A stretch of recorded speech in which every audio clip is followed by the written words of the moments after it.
ಎಲ್ಲರಿಗೂ ನಮಸ್ಕಾರ. ನನ್ನೆಲ್ಲ ಆತ್ಮೀಯ ಪ್ರೀತಿಯ ಪ್ರಿಯ ವಿದ್ಯಾರ್ಥಿಗಳೇ, ಇಂದಿನ ತರಗತಿಯಲ್ಲಿ ನಿಮಗೆಲ್ಲರಿಗೂ ಸ್ವಾಗತ ಸುಸ್ವಾಗತ. ಇಂದು ನಾವು 6ನೇ ತರಗತಿಯ ಕರ್ನಾಟಕ ಏಕೀಕರಣ ಅನ್ನುವಂತಹ ಒಂದು ಗದ್ಯ ಭಾಗವನ್ನ ನೋಡೋಣ. ಸಮಿತಿ ರಚನೆ ಕಡೆಯಿಂದ ಆಗಿರುವಂತಹ ಕರ್ನಾಟಕ ಏಕೀಕರಣ. ಈ ಕರ್ನಾಟಕ ಏಕೀಕರಣ ಪಾಠದಲ್ಲಿ ಮಕ್ಕಳು ರೇಡಿಯೋದ ಮುಖಾಂತರ ಮಕ್ಕಳಿಗೆ ಹೇಗಾಯಿತು ಅದರ ಅನುಭವವನ್ನೆಲ್ಲವನ್ನ ಹೇಳ್ಕೊಳ್ತಾರ.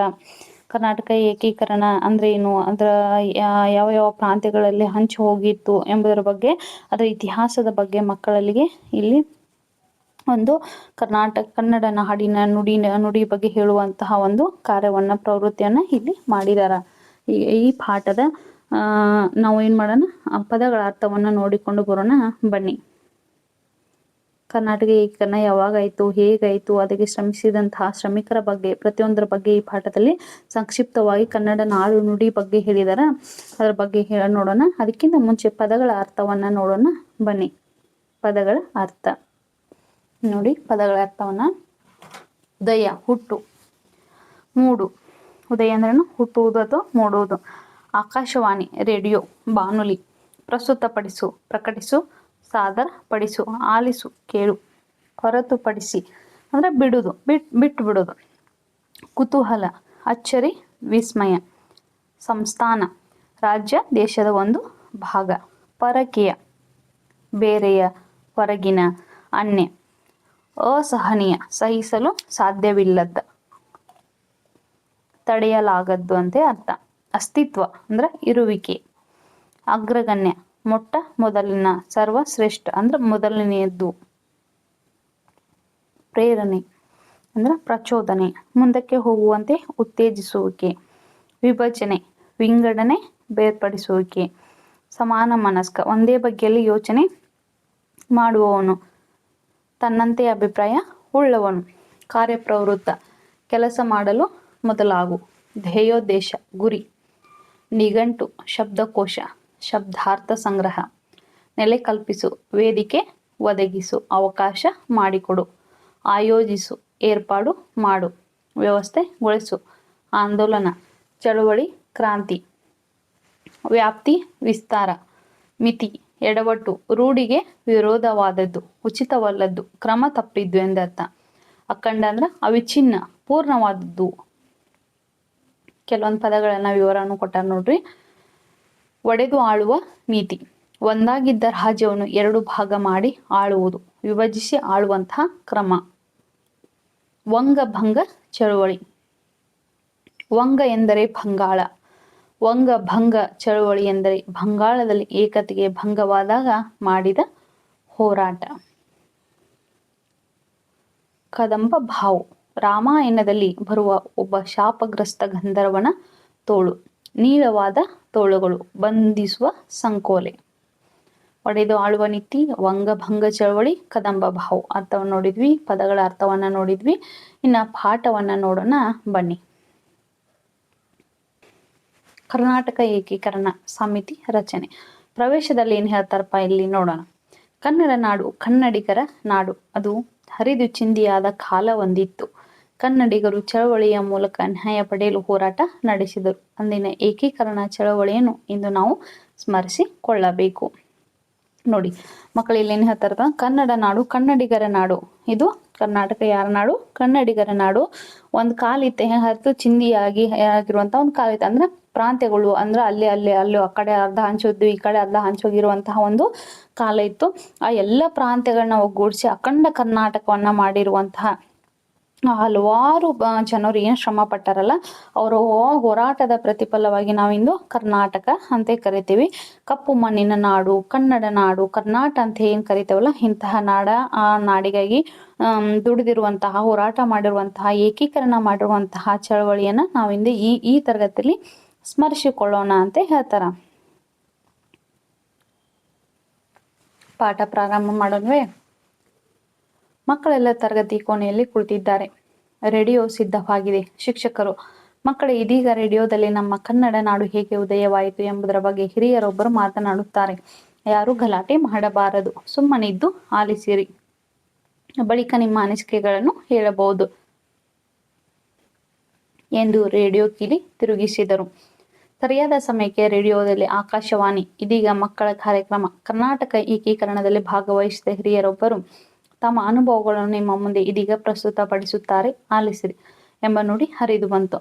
ನೋಡಿ, ಮಕ್ಕಳಲ್ಲಿ ಅವತ್ತ ತರಗತಿಯಲ್ಲಿ ರೇಡಿಯೋ ಕ್ಲಾಸನ್ನು ಹೇಳ್ತಾ ಇದ್ರು. ರೇಡಿಯೋ ತರಗತಿ ಸಿದ್ಧವಾಗೈತಿ. ಶಿಕ್ಷಕರು ಏನು ಹೇಳ್ತಾರಪ್ಪ ಮಕ್ಕಳಿಗೆ ಇವತ್ತು ನಮ್ಮ ಕನ್ನಡ ನಾಡು, ನಮ್ಮ ಕರ್ನಾಟಕ ನಾಡು ಹೇಗೆ ಉದಯವಾಯಿತು ಅಂತ ಒಬ್ರು ಹಿರಿಯರೊಬ್ರು ಏನ್ ಮಾಡತ್ತಾರ ಅಲ್ಲಿ ಮಾತಾಡತ್ತಾರ. ಯಾರು ಗಲಾಟೆ ಮಾಡಬೇಡ್ರಿ, ಸುಮ್ಮನಿದ್ರು ಅದನ್ನ ಆಲಿಸ್ರಿ ಅಂದ್ರೆ ಕೇಳ್ಕೊಳ್ರಿ. ಆಮೇಲೆ ನಿಮ್ಮ ಅನಿಸಿಕೆಗಳ ನಿಮ್ಗೆ ಏನ್ ಅನಿಸ್ತತ್ಲ ಅದನ್ನ ನೀವು ಹೇಳ್ಬೋದಂತೆ ರೇಡಿಯೋನ ಪ್ರಾರಂಭ ಮಾಡ್ತಾರ. ಅವಾಗ ಸರಿಯಾದ ಸಮಯಕ್ಕೆ ಆಕಾಶವಾಣಿ ಹೇಳ್ತತಿ. ಆಕಾಶವಾಣಿ ಇದೀಗ ಮಕ್ಕಳ ಕಾರ್ಯಕ್ರಮ ಅಂತೇಳಿ ರೇಡಿಯೋ ಪ್ರಾರಂಭ ಮಾಡ್ತೀವಿ. ಕರ್ನಾಟಕದಲ್ಲಿ ಏಕೀಕರಣಕ್ಕೆ ಭಾಗವಹಿಸಿರುವಂತಹ ಏಕೀಕರಣದ ಭಾಗವಹಿಸಿದಂತಹ ಹಿರಿಯೊಬ್ರು ಏನ್ ಮಾಡಿದ ಆಗಿನ ಕಾಲ ತಮ್ಮ ಅನುಭವಗಳನ್ನ ಇದೀಗ ನಮ್ಮ ಮುಂದೆ ಹೇಳತ್ತಾರ, ನೀವೆಲ್ಲರೂ ಕೇಳ್ರಿ ಅಂತ ಒಂದು ನುಡಿ ಹರಿದ್ವಂತ ಅಂದ್ರ ಹೇಳಿತ್ತು. ಪ್ರೀತಿಯ ಮುದ್ದು ಮಕ್ಕಳೇ, ನೀವೀಗ ಕರ್ನಾಟಕ ಏಕೀಕರಣದ ಬಗ್ಗೆ ಆಲಿಸಲು ಬಹಳ ಕುತೂಹಲ ಭರಿತರಾಗಿದ್ದೀರಿ ಅಲ್ಲವೇ?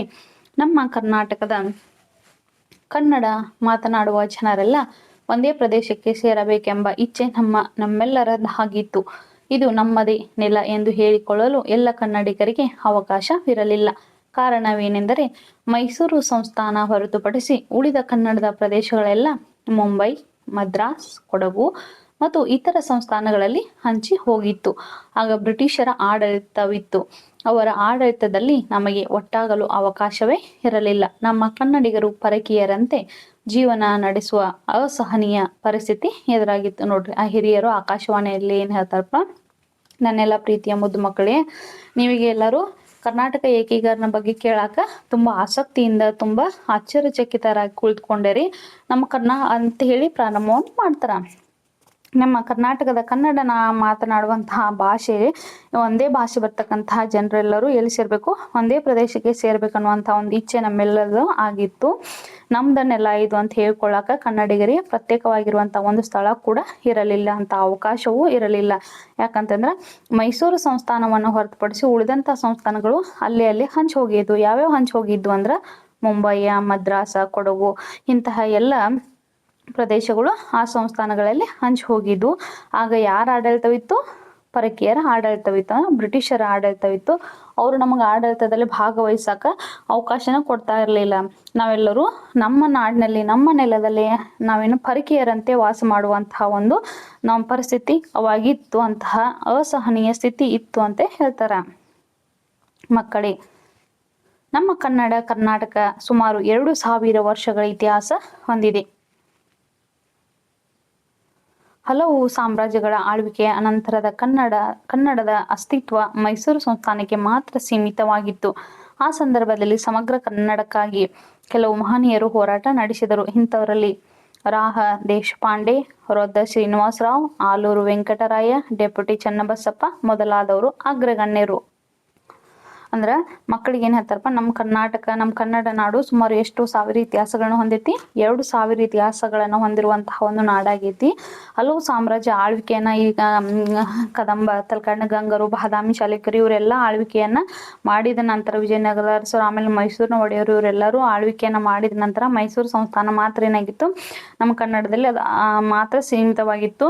ಆ ಸಂದರ್ಭದಲ್ಲಿ ಮೈಸೂರು ಸಂಸ್ಥಾನ ಹೊರತುಪಡಿಸಿ ಉಳಿದಂತಹ ಪ್ರದೇಶಗಳು ಏನು ಬೇರೆ ಬೇರೆ ಸಂಸ್ಥಾನಕ್ಕೆ ಸೇರಿದ್ವಲ್ಲ, ಹಾಗಾಗಿ ನಾವೆಲ್ಲ ಮಹನೀಯರು ಕೂಡಿ ಏನ್ ಮಾಡಿದ್ರು, ಆ ಸಂದರ್ಭದಲ್ಲಿ ಹೋರಾಟವನ್ನ ಮಾಡಿದ್ವಿ. ನಮ್ಮ ಕನ್ನಡಕ್ಕೆ ಪ್ರತ್ಯೇಕನೆಲ್ಲ ಬೇಕು, ಕರ್ನಾಟಕ ಏಕೀಕರಣ ಆಗ್ಲೇಬೇಕಂತೇಳಿ ನಾವು ಹೋರಾಟವನ್ನು ಮಾಡಿ ಅಂತರವ ದೇಶಪಾಂಡೆ, ಶ್ರೀನಿವಾಸರಾವ, ಈ ವೆಂಕಟರಾಯ, ಆಲೂರು ವೆಂಕಟರಾಯರವರು, ಡೆಪ್ಯೂಟಿ ಚನ್ನಬಸಪ್ಪ ಇವರೆಲ್ಲರೂ ಮೊದಲಾದವರು. ತುಂಬಾ ಜನ ಇದ್ರು, ಅದ್ರಲ್ಲಿ ಇವರು ಕೆಲವರು ಮೊದಲಾದವರು ಅಂತ ಹೇಳ್ತಾರ. ಮಕ್ಕಳೇ, ಈ ಕನ್ನಡ ನಾಡು ಏಕೀಕರಣಗೊಳ್ಳಲು ಮತ್ತು ಬ್ರಿಟಿಷರ ವಿರುದ್ಧ ಹೋರಾಡಲು ಕನ್ನಡಿಗರಿಗೆ ಪ್ರೇರಣೆಯಾದ ಘಟನೆಯ ಬಗ್ಗೆ ಹೇಳುತ್ತೇನೆ. ಬ್ರಿಟಿಷರದು ಒಡೆದು ಆಳುವ ನೀತಿ. ಅದರಂತೆಯೇ 1905 ಆಗಸ್ಟ್ 16ರಂದು ಬ್ರಿಟಿಷ್ ಸರ್ಕಾರ ಬಂಗಾಳ ರಾಜ್ಯ ವಿಭಜನೆಗೆ ಮುಂದಾಯಿತು. ಇದನ್ನು ಪ್ರತಿಭಟಿಸಿದ ಬಂಗಾಳಿಗರು ವಂಗಭಂಗ ಎನ್ನುವ ಬೃಹತ್ತಾದ ಚಳವಳಿಯನ್ನು ನಡೆಸಿದರು. ಇದಕ್ಕೆ ಮಣಿದ ಸರ್ಕಾರ 1911ರಲ್ಲಿ ಪುನಃ ಬಂಗಾಳವನ್ನು ಒಂದು ಮಾಡಿತು. ನೋಡಿ ಮಕ್ಕಳೇ, ಈ ಘಟನೆಯಿಂದ ಪ್ರೇರಿತರಾಗಿ ಕನ್ನಡದ ಕಟ್ಟಾಳುಗಳು ಕನ್ನಡಿಗರನ್ನು ಒಂದು ಮಾಡುವ ಹೋರಾಟವನ್ನು ಪ್ರಾರಂಭಿಸಿದರು.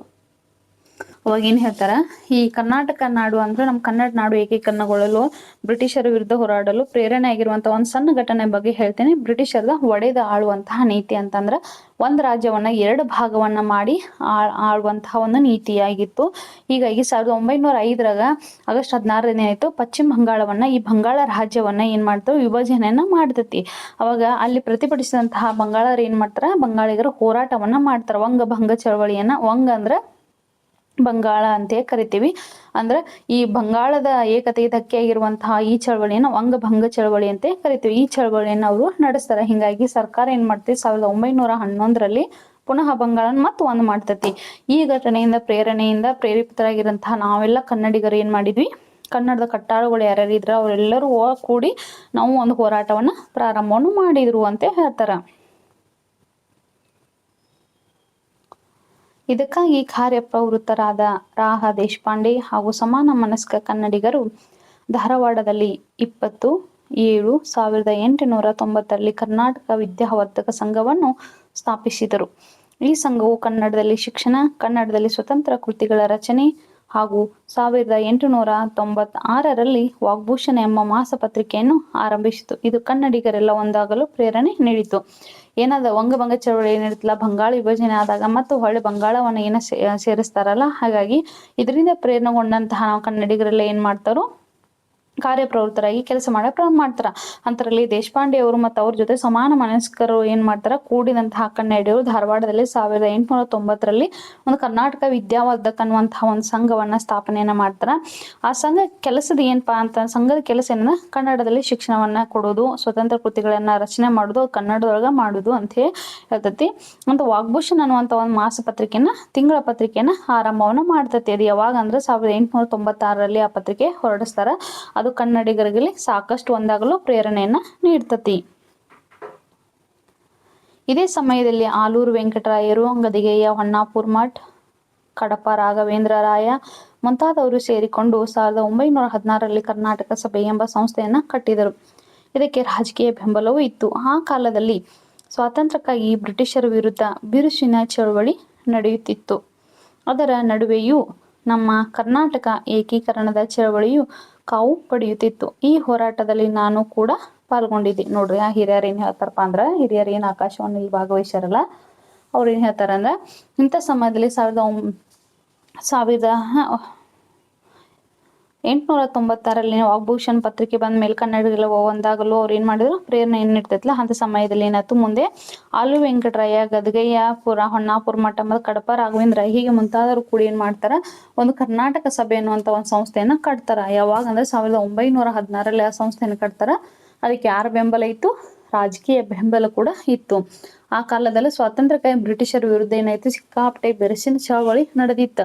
ಅಂತ ಸಂದರ್ಭದಲ್ಲಿ ನಮ್ಮ ಕರ್ನಾಟಕ ಏಕೀಕರಣ ಚಳವಳಿ ಕೂಡ ಸಿಕ್ಕಾಪಟ್ಟೆ ಕಾವನ್ನ ಪಡೀತು. ಅಂದ್ರೆ ಅದನ್ನ ಅವಕಾಶವನ್ನ ಸದುಪಯೋಗ ಪಡಿಸ್ಕೊಳ್ತಾ ಇತ್ತು. ಅಂತ ಹೋರಾಟದಲ್ಲಿ ಪಾಲ್ಗೊಂಡವರಲ್ಲಿ ನಾನು ಕೂಡ ಒಬ್ಬ ಅಂತ ಹೇಳ್ತಾರ. ಮಕ್ಕಳೇ, ಕರ್ನಾಟಕ ವಿದ್ಯಾವರ್ಧಕ ಸಂಘ ಆಗ ಮುಂಬೈ ಪ್ರಾಂತ್ಯದ ಧಾರವಾಡದಲ್ಲಿ ಕೆಲಸ ಮಾಡುತ್ತಿತ್ತು. ದಕ್ಷಿಣ ಭಾಗದಲ್ಲಿ ಅಂದಿನ ಮೈಸೂರು ಸಂಸ್ಥಾನದ ಕೆಲವು ಹಿರಿಯರು ಮಹಾರಾಜ ನಲ್ವಡಿ ಕೃಷ್ಣರಾಜ ಒಡೆಯರ್ ಮತ್ತು ದಿವಾನರಾಗಿದ್ದ ಸರ್ ಎಂ ವಿಶ್ವೇಶ್ವರಯ್ಯನವರು ಕನ್ನಡದ ಬಗ್ಗೆ ಚಿಂತಿಸಿದರು. 1915 ಕರ್ನಾಟಕ ಸಾಹಿತ್ಯ ಪರಿಷತ್ತು ಎಂಬ ಸಂಸ್ಥೆಯನ್ನ ಬೆಂಗಳೂರಿನಲ್ಲಿ ಸ್ಥಾಪಿಸಿದರು. ಇದರ ಹೆಸರು 1939 ಕನ್ನಡ ಸಾಹಿತ್ಯ ಪರಿಷತ್ತು ಎಂದು ಬದಲಾಯಿತು. ಕನ್ನಡ ನಾಡು ನುಡಿಯ ಬೆಳವಣಿಗೆ, ಸಂರಕ್ಷಣೆ ಮತ್ತು ಕರ್ನಾಟಕ ಏಕೀಕರಣವೇ ಸಾಹಿತ್ಯ ಪರಿಷತ್ತಿನ ಧ್ಯೇಯೋದ್ದೇಶವಾಗಿತ್ತು. ಕನ್ನಡ ಗ್ರಂಥಗಳ ಪ್ರಕಟಣೆ, ಸಂಶೋಧನೆ, ನಿಘಂಟು ರಚನೆ ಮುಂತಾದ ಸವಾಲುಗಳನ್ನು ಗಟ್ಟಿತನದಿಂದ ಎದುರಿಸಿ ಕನ್ನಡಕ್ಕೊಂದು ನೆಲೆ ಕಲ್ಪಿಸುವಲ್ಲಿ ಸಾಹಿತ್ಯ ಪರಿಷತ್ತಿನ ಸಾಧನೆ ಅಗಾಧವಾದದ್ದು. ಪರಭಾಷೆ ಹಾಗೂ ಸಂಸ್ಕೃತಿಯ ಕದಂಬ ಬಾವಿನಲ್ಲಿ ಸಿಕ್ಕಿದ್ದ ಜನಮನವನ್ನು ಒಗ್ಗೂಡಿಸಿ ಕನ್ನಡ ಮನೆ ಮನೆ ಮುಟ್ಟಲು ಕನ್ನಡ ಸಾಹಿತ್ಯ ಸಮ್ಮೇಳನಗಳನ್ನು ಆಯೋಜಿಸಲಾಯಿತು. ಕನ್ನಡಿಗರನ್ನು ಒಂದುಗೂಡಿಸಿ ಕರ್ನಾಟಕದ ಏಕೀಕರಣಕ್ಕೆ ದನಿ ಎತ್ತುವ ಮೂಲಕ ಏಕೀಕರಣ ಬೇಡಿಕೆ ವೇದಿಕೆ ಕಲ್ಪಿಸಿತು. ನೋಡ್ರಿ ಆಕಾಶವಾಣಿಯಲ್ಲಿ ಪಾಲ್ಗೊಂಡಿರುವಂತ ಹಿರಿಯರ ಮುಂದೆ ಏನ್ ಹೇಳ್ತಾರ, ಮಕ್ಕಳೇ ಅವಾಗ ಕರ್ನಾಟಕ ವಿದ್ಯಾವರ್ಧಕ ಸಂಘ ಎಲ್ಲಿ ಸೇರಿತ್ತು ಅಂದ್ರೆ ಮುಂಬೈ ಪ್ರಾಂತ್ಯ ಧಾರವಾಡದಲ್ಲಿ ಅದೇನ್ ಮಾಡ್ತಾ ಇದ್ದು ಕೆಲಸವನ್ನ ಮಾಡ್ತಾ ಇತ್ತು.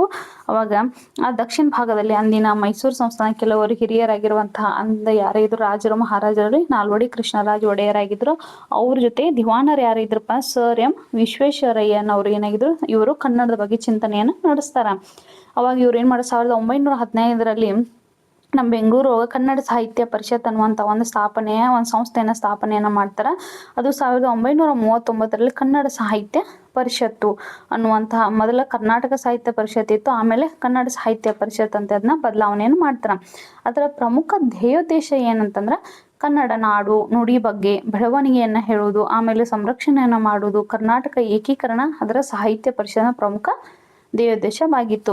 ಹೀಗಾಗಿ ಅಂತ ಸಂದರ್ಭದಲ್ಲಿ ಕನ್ನಡ ಗ್ರಂಥಗಳ ಪ್ರಕಟಣೆ ಮಾಡುವುದು, ಸಂಶೋಧನೆ, ನಿಘಂಟು ರಚನೆ ಅವೆಲ್ಲ ಅಂದಿನ ಕಾಲದಲ್ಲಿ ಸವಾಲುಗಳಾಗಿದ್ವು. ಯಾಕೆಂದ್ರೆ ಬ್ರಿಟಿಷರ ವಿರುದ್ಧ ಅಂತಹ ಕೆಲಸ ಮಾಡ್ಬೇಕಂದ್ರೆ ಅದೇನ್ ಬೇಕು, ತುಂಬಾ ಧೈರ್ಯನೇ ಬೇಕು. ಅಂತ ಗಟ್ಟಿತನದಿಂದ ಎದುರಿಸಿ ಕನ್ನಡಕ್ಕೊಂದು ನೆಲೆ ಕಲ್ಪಿಸ್ಬೇಕನ್ನುವಂತಹ ಒಂದು ಉತ್ತಮವಾದಂತಹ ಸಾಧನೆ ಅಂದಿನ ಕನ್ನಡ ಸಾಹಿತ್ಯ ಪರಿಷತ್ತಿಂದ ಆಗಿತ್ತು.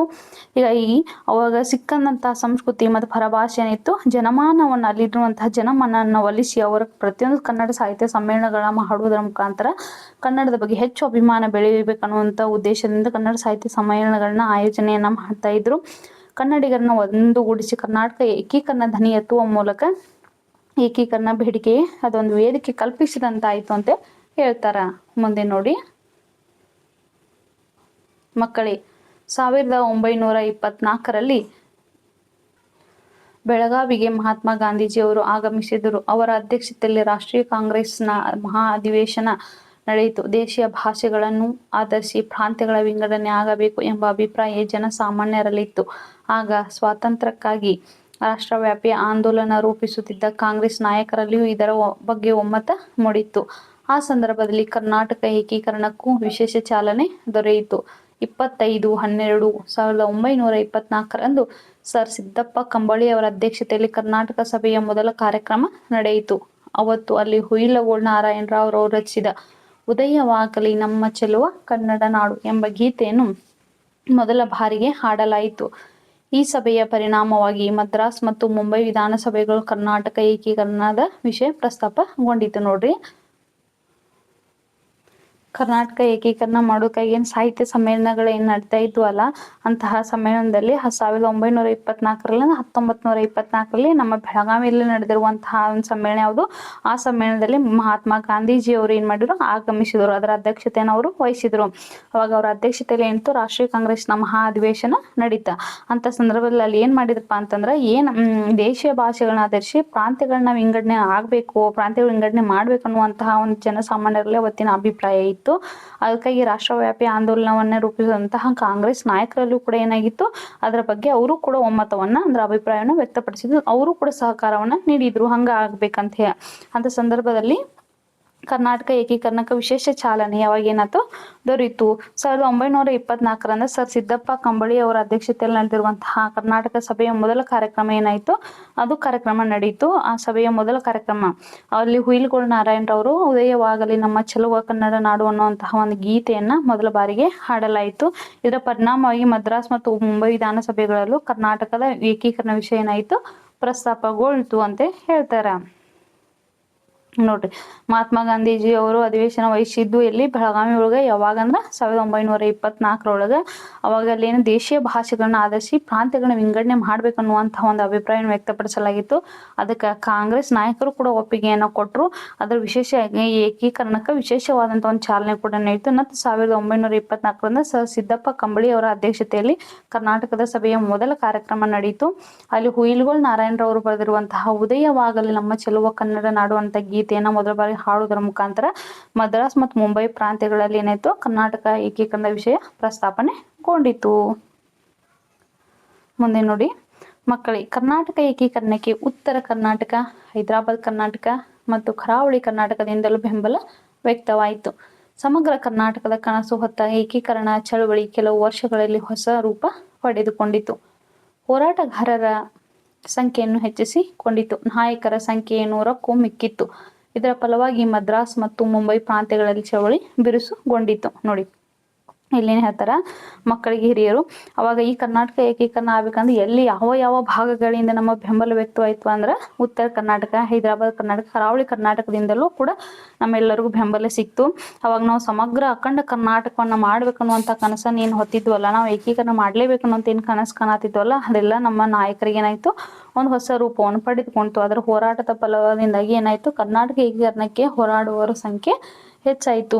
ಅದು 10 ಇದ್ದಿದ್ದು 20, 20 ಇದ್ದಿದ್ದು 100 ಆಯಿತು. ಇದರ ಫಲವಾಗಿ ಮದ್ರಾಸ್ ಮತ್ತು ಮುಂಬೈ ಪ್ರಾಂತ್ಯಗಳ ಚಳವಳಿ ಸಿಕ್ಕಾಪಟ್ಟೆ ಬಿರುಸಾಯಿತು ಅಂತ ಹೇಳ್ತಾರ. ಮುಂದೆ ನೋಡಿ, ಹೀಗೆ ಚಳವಳಿ ಮುಂದುವರೆದಿತ್ತು. 1947ರಲ್ಲಿ ದೇಶಕ್ಕೆ ಸ್ವಾತಂತ್ರ್ಯ ಬಂತು. ಆನಂತರ ಭಾರತ ಸರ್ಕಾರವು ಭಾಷಾವಾರು ಪ್ರಾಂತ್ಯಗಳ ರಚನೆಗೆ ನಿರ್ಧರಿಸಿತು. ಅದರಂತೆ ಬೇರೆ ಬೇರೆ ಪ್ರಾಂತ್ಯಗಳಲ್ಲಿ ಹಂಚಿ ಹೋಗಿದ್ದ ಕನ್ನಡಿಗರು 1956 ನವೆಂಬರ್ 1ರಂದು ಒಂದೇ ರಾಜ್ಯದ ಆಡಳಿತ ವ್ಯಾಪ್ತಿಗೆ ಬಂದರು. ಆಗ ಅದನ್ನು ಮೈಸೂರು ರಾಜ್ಯ ಎಂದು ಕರೆಯಲಾಯಿತು. ನೋಡ್ರಿ ಇಲ್ಲಿ ಏನ್ ಹೇಳ್ತಾರಪ್ಪ ಅಂದ್ರೆ, ಈಗ ಚಳವಳಿ ಏನಾಯ್ತು, ಮುಂಬೈ ಮತ್ತು ಮದ್ರಾಸ್ ಪ್ರಾಂತ್ಯಗಳ ಚಳವಳಿ ಸಿಕ್ಕಾಪಟ್ಟೆ ಬಿರುಸಾಗಿ ಸ್ಟಾರ್ಟ್ ಆಯಿತು, ಅಂದ್ರೆ ಪ್ರಾರಂಭವಾಯಿತು. ಹಿಂಗೆ ಚಳವಳಿ ಮುಂದುವರೆದ 1947 ಆಗಸ್ಟ್ 15 ನಮ್ಮ ದೇಶಕ್ಕೆ ಏನಾಯ್ತು, ಸ್ವಾತಂತ್ರ್ಯ ಬಂತು. ಆವಾಗ ಭಾಷಾವಾರು ಸರ್ಕಾರ ಏನಿತ್ತು, ಭಾಷಾವಾರು ಪ್ರಾಂತ್ಯಗಳನ್ನ ರಚನೆ ಮಾಡ್ಬೇಕಂತ ನಿರ್ಧಾರವನ್ನ ಕೈಗೊಳ್ತೈತಿ. ಹಿಂಗೆ ಬೇರೆ ಬೇರೆ ರಾಜ್ಯಗಳಲ್ಲಿ ಹಂಚಿ ಹೋಗಿರುವಂತಹ, ಅಂದ್ರೆ ಬೇರೆ ಬೇರೆ ಪ್ರಾಂತ್ಯಗಳಲ್ಲಿ ಹಂಚಿ ಹೋಗಿರುವಂತಹ ಕನ್ನಡಿಗರು ಎಲ್ಲರೂ ಒಂದೇ ಕಡೆ ಆಗ್ಬೇಕನ್ನುವಂಥ ಉದ್ದೇಶದಿಂದ ನವೆಂಬರ್ 1, 1956 ನವೆಂಬರ್ 1ರಂದು ಏನಾಯ್ತಪ್ಪ ಅಂದ್ರೆ ರಾಜ್ಯದ ಆಡಳಿತ ವ್ಯಾಪ್ತಿಗೆ ಎಲ್ಲರೂ ಬಂದ್ರು. ಅವಾಗ ಅದನ್ನ ನಾವೇನು ಕರಿತೀವಿ, ಮೈಸೂರು ರಾಜ್ಯ ಅಂತ ಕರಿತೀವಿ ಅಂತ ಹೇಳ್ತಾರ. ಆದರೆ ಭಾಷಾವಾರು ಪ್ರಾಂತ್ಯಗಳ ರಚನೆ ಸಂದರ್ಭದಲ್ಲಿ ಆದ ಎಡವಟ್ಟುಗಳ ನಿಮಿತ್ತವಾಗಿ ಕನ್ನಡದ ಕೆಲವು ಭಾಗಗಳು ಈಗಲೂ ಹೊರಗಡೆ ಉಳಿದಿವೆ. ಮುಂದೆ 1973 ನವೆಂಬರ್ 1 ಕನ್ನಡಿಗರೆಲ್ಲರ ಆಶ್ರಯದಂತೆ ಮೈಸೂರು ರಾಜ್ಯ ಕರ್ನಾಟಕ ರಾಜ್ಯ ಎಂಬ ಹೆಸರು ಪಡೆಯಿತು. ನೋಡ್ರಿ, ಮೈಸೂರು ರಾಜ್ಯ ಕರ್ನಾಟಕ ರಾಜ್ಯ ಅಂತ ಹೆಸರು ಯಾವಾಗ ಬಂತಪ್ಪ ಅಂದ್ರೆ, ಮೊದಲೇನಾಯ್ತು 1956 ನವೆಂಬರ್ 1ರಂದು ಏನ್ ಮಾಡಿದ್ರು, ಮೈಸೂರು ರಾಜ್ಯ ಅಂತೆ ಕರೆದ್ರ. ಹರಿದು ಹಂಚಿ ಹೋಗಿದ್ದ ಪ್ರಾಂತ್ಯಗಳನ್ನ ಒಂದುಗೂಡಿಸಿ ಕರೆದ್ರ. ಆಮೇಲೆ ಅವಾಗ ಮಾಡಿರುವಂತ ಸಂದರ್ಭದಲ್ಲಿ ಪ್ರಾಂತ್ಯಗಳ ರಚನೆ ಮಾಡುವಂತ ಸಂದರ್ಭದಲ್ಲಿ ಕೆಲವೊಂದು ಎಡವಟ್ಟುಗಳನ್ನು ಮಾಡಿದ್ರ. ಹಾಗಾಗಿ ಕೆಲವೊಂದು ಪ್ರದೇಶಗಳೇನಾಗಿದ್ದು ಹೊರಗಡೆನ ಉಳಿದಿದ್ವು. ಅವಾಗ ಎಲ್ಲ ಹೊರಗಡೆ ಉಳಿದಿರುವಂತಹ ಎಲ್ಲ ಪ್ರದೇಶಗಳನ್ನ ಒಟ್ಟುಗೂಡಿಸಿ ಏನ್ ಮಾಡಿದ್ರು, 1973 ನವೆಂಬರ್ 1ರಂದು ನಮ್ಮ ಕನ್ನಡಿಗರ ಆಶಯದಂತೆ ಮೈಸೂರು ರಾಜ್ಯಕ್ಕೆ ಕರ್ನಾಟಕ ರಾಜ್ಯ ಅಂತ ಹೆಸರನ್ನ ಇಟ್ರು. ಮಕ್ಕಳೇ ಕೇಳಿದಿರಲ್ಲ, ನಾನು ನಿಮಗೆ ಸಂಕ್ಷಿಪ್ತವಾಗಿ ಇದರ ಕತೆ ಹೇಳಿದ್ದೇನೆ. ನೀವು ಈ ಬಗ್ಗೆ ಇನ್ನಷ್ಟು ಮಾಹಿತಿ ತಿಳಿದುಕೊಳ್ಳಬೇಕು. ಕರ್ನಾಟಕ ಏಕೀಕರಣದ ಕನಸನ್ನು ನನಸು ಮಾಡಲು ಇನ್ನೂ ಅನೇಕ ಕಡೆ ಚಳವಳಿಗಳು ನಡೆದಿವೆ. ಇದಕ್ಕೆ ಹೋರಾಡಿದ ಮಹಾತ್ಮರನ್ನು ನಾವು ನೆನೆಯಬೇಕು. ಅವರ ಹಾದಿಯಲ್ಲಿ ಸಾಗಿ ನಮ್ಮ ನಾಡು, ನುಡಿ ಹಾಗೂ ಸಂಸ್ಕೃತಿಯನ್ನ ಅಖಂಡವಾಗಿರಿಸಿಕೊಳ್ಳೋಣ. ಮಕ್ಕಳೇ ನಮಸ್ಕಾರ. ರೇಡಿಯೋ ಕಾರ್ಯಕ್ರಮ ಮುಗಿದ ನಂತರ ಮಕ್ಕಳು ಶಿಕ್ಷಕರೊಂದಿಗೆ ಚರ್ಚೆ ನಡೆಸಿದರು. ಅಂದ್ರ ಮಕ್ಕಳಿಗೆ ಅವ್ರು ಏನ್ ಹೇಳ್ತಾರೆ ಹಿರಿಯರು, ನಾನು ನಮ್ಮ ಅಖಂಡ ಕರ್ನಾಟಕ ರಚನೆ ಆಗಿದ್ರ ಒಂದ್ ಸಣ್ಣ ಕತೆ ಹೇಳಿದೀನಿ, ಸಂಕ್ಷಿಪ್ತವಾಗಿದೆ ಹೇಳಿದೀನಿ. ನೀವು ಇದ್ರ ಬಗ್ಗೆ ಇನ್ನಷ್ಟು ತಿಳ್ಕೋಬೇಕು. ಕರ್ನಾಟಕ ಏಕೀಕರಣ ಕನಸನ್ನ ನಾವೆಲ್ಲರೂ ಕೂಡಿ ನನಸನ್ನ ಮಾಡಿರುವಂತಹ ಚಳವಳಿಗಳನ್ನ ನಡೆದಿರುವಂತಹದನ್ನ ನೀವು ತಿಳ್ಕೋಬೇಕು. ಇದಕ್ಕೆ ಹೋರಾಡಿರುವಂತಹ ಸಾಕಷ್ಟು ಮಹಾತ್ಮರದಾರ. ಅವರೆಲ್ಲ ಮಹಾತ್ಮರನ್ನ ನಾವು ನೆನೆಯಬೇಕು. ಅವರು ಸಾಗಿರುವಂತಹ ಹಾದಿಯಲ್ಲಿ ನಾವು ಕೂಡ ಸಾಗಬೇಕು. ನಮ್ಮ ಹಾಡು, ನುಡಿ, ನಮ್ಮ ಸಂಸ್ಕೃತಿ, ನಮ್ಮ ಹಿರಿಮೆ ಗರಿಮೆಯನ್ನು ನಾವು ಹಿಡಿದಿಗೆ ಎತ್ತಿಕೊಳ್ಬೇಕು. ಅಖಂಡವಾಗಿಸ್ಕೊಳ್ಳೋಣ. ನಮ್ಮ ಕರ್ನಾಟಕವನ್ನ ಅಖಂಡ ಕರ್ನಾಟಕ ಅಂತೇಳಿ ನಾವೆಲ್ಲರೂ ಹೇಗೆ ಕರಿತೇವಲ್ಲ, ಹಂಗೆ ನಾವೆಲ್ಲವನ್ನ ಗೌರವವನ್ನ ಕಾಣ್ಬೇಕು, ಗೌರವ ಭಾವನೆಯನ್ನ ತೋರ್ಬೇಕು ಅಂತ ಹೇಳ್ತಾರ. ರೇಡಿಯೋ ಕಾರ್ಯಕ್ರಮ ಮುಗಿತೈತಿ. ಮಕ್ಕಳು ಶಿಕ್ಷಕರೊಂದಿಗೆ ಏನ್ ಮಾಡ್ತಾರ, ಚರ್ಚೆಯನ್ನ ನಡೆಸ್ತಾರ. ಮಕ್ಕಳನ್ನ ನೋಡಿದ್ರಲ್ಲ, ಈ ಪಾಠದಲ್ಲಿ ಮೈಸೂರು ರಾಜ್ಯಕ್ಕೆ ಕರ್ನಾಟಕ ಏಕೀಕರಣವಾಗಿದ್ದು ಯಾವಾಗ, ಏನಂತ ಹೆಸರಿಟ್ರು, ಆಮೇಲೆ ಅದರ ಉದ್ದೇಶ ಏನಿತ್ತು, ಯಾವ ಸಭೆ ನಡೀತು, ಕನ್ನಡ ಸಾಹಿತ್ಯ ಪರಿಷತ್ ಹೇಗಾಯ್ತು, ಆಮೇಲೆ ಬಂಗಾಳ ಚಳವಳಿ ಹೇಗಾಯ್ತು, ಪ್ರತಿಯೊಂದರ ಬಗ್ಗೆ ಈ ವಿಡಿಯೋದಲ್ಲಿ ಎಲ್ಲವನ್ನ ತಿಳಿಸಿದಾರ. ಅದರ ತಕ್ಕ ಹಾಗೆ ನಾನು ಕೂಡ ಪಾಠ ಮಾಡಿದ್ದೀನಿ. ನಿಮಗೇನಾದ್ರ ಸಂದೇಹವಿದ್ದರೆ ಕಾಮೆಂಟ್ ಬಾಕ್ಸ್ದಲ್ಲಿ ತಿಳಿಸ್ರಿ, ಮತ್ತೆ ಹೇಳುತ್ತೇನೆ. ಇನ್ನು ಮುಂದಿನ ವಿಡಿಯೋದಲ್ಲಿ ನಾವೇನ್ ಮಾಡೋಣ, ಈ ಕರ್ನಾಟಕ ಏಕೀಕರಣ ಅನ್ನುವಂತಹ ಒಂದು ಗದ್ಯ ಭಾಗದ ಪ್ರಶ್ನೆ ಮತ್ತು ಉತ್ತರಗಳ ಬಗ್ಗೆ ಚರ್ಚೆಯನ್ನ ಮಾಡೋಣ. ಕರ್ನಾಟಕ ಏಕೀಕರಣ ಈ ಪಾಠದ ಪ್ರಶ್ನೋತ್ತರಗಳನ್ನ ಮುಂದಿನ ವಿಡಿಯೋದಲ್ಲಿ ಮತ್ತೊಮ್ಮೆ ಚರ್ಚೆ ಮಾಡೋಣ. ಎಲ್ಲರಿಗೂ ನಮಸ್ಕಾರ, ಹಾಗೆ ಧನ್ಯವಾದಗಳು ಕೂಡ.